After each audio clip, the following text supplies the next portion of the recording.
Assalaamu calaykum. Jiilba jiil waa mid soo socotay noloshaan wayna sii socon doontaa ilaa xilligii Alle ugu talagalay mooyaane. 7.8 bilyan oo ruux waa tirada dadweynaha ku nool dunida.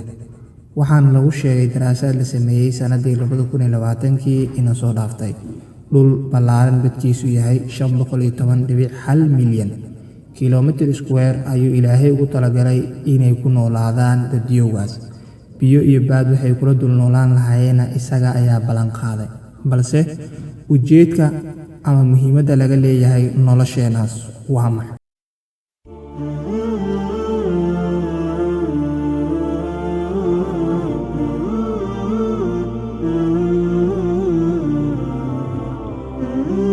وما خلقت الجن والإنس إلا ليعبدون ما أريد منهم من رزق وما أريد أن يطعمون. aayadahani waxa uu Alle subxaanahu wa ta'ala inoogu cadeeyay muhiimadda iyo qorshaha laga leeyahay nolosha tan aynu ku noolnahay maanta. Nolosheena waa mid muhiim ah. waayo nolosha kale waxaan uga soocannahay waa garaadka, midaasoo ah inaan ka dhaweyn karno qabashada hadaf sare.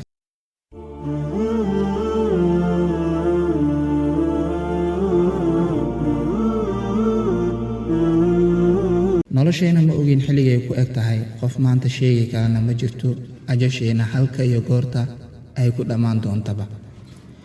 noloshaada heerka ay joogto hadda xitaa ay gaari doonto mustaqbalka adiga ayaa go'aamin kara.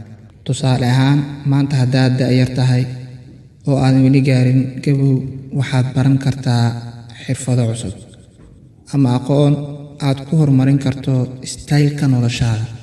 ma ahan xirfad aan faa'iido lahayn, balse waxaan ka hadlaynaa xirfad noloshaada adduun meel sare geyn karta. laga yaabaa inaad leedahay xirfad kuu gaara. haddaad leedahay xirfad kuu gaara ama aqoon aad wax ku qabsan kartid, inaad weli waqti kale sugtid waa qalad. fursadada maanta ka faa'iidayso, ileen beri ballanqaad uma haysatid aad ku samayn kartid hawshaas. waayo qorax dhacaba inaad gaari xitaa ma hubtid. ka kac fadhiga oo hadda ku dhaqaaq qorshahaaga nolosha, adigoon dib u dhigayn kana caajisayn. haddii aadan lahaynna hadda samayso.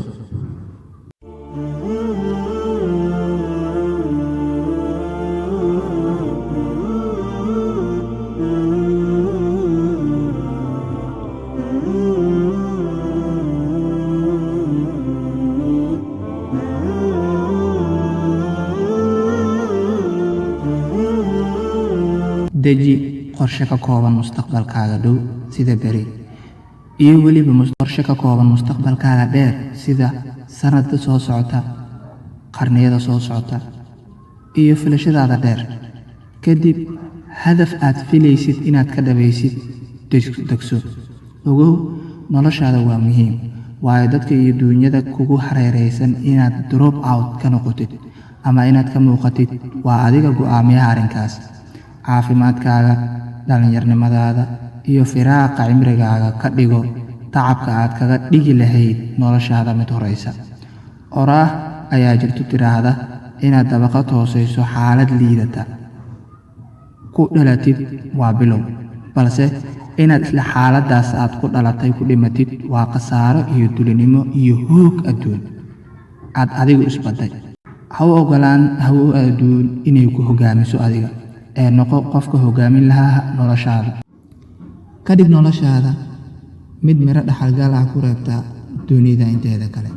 quluubta dadka adiga ku yaqaano ku weynaata marka ay ku soo xasuustaan guulaha iyo heerka aad ka gaartay noloshaada. hebel waa uu horumaray ama heblaayo ayaa horumartay. hebel saan ayuu noqday, heblaayo ayaa sidaan noqotay. waa wax qofka uu isaga iska dhigay, maan wax iska yimid. waxa ay ku xiran tahay dadaal iyo tacab.